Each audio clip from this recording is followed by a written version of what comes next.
The vital organs. And in the center of all of the vital organs, at the head, at the helm of all of the vital organs, is the heart. And so just from inference, the primary intention of the rib is to protect the heart of man.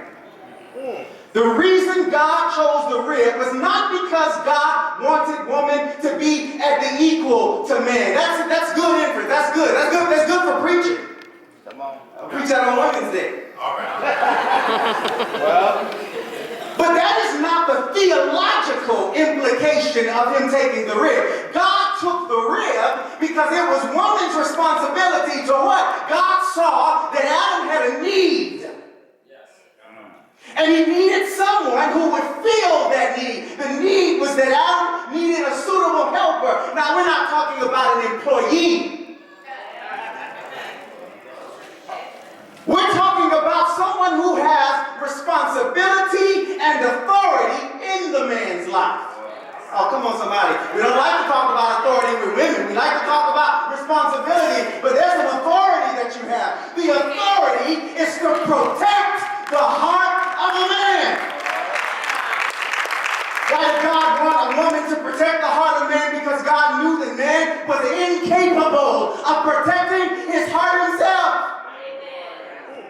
I remember saying one time, I praise God because Elder Palmer, a woman has never flirted with me in my entire ministry. And I remember I said that at a dinner one day. My wife rolled her eyes. She said, "What ministry are you talking about?" Because I know you're not lying because you're not a liar, but are you in the same ministry that I'm in?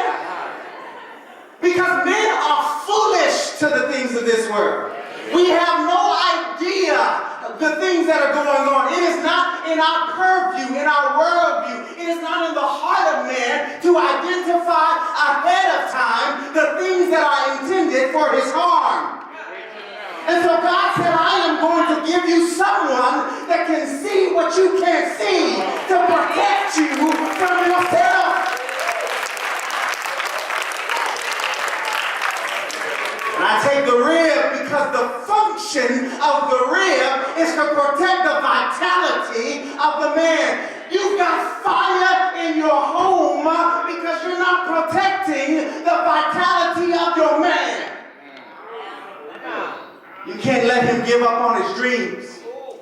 You got to be the listening ear when nobody else will hear. You got to believe when no one else will believe. You got to encourage when no one else will encourage. You got to trust when there's no reason to trust. You got to hold on when everything tells you to let go. And you have got to know that God created you to make sure that your man would be his man.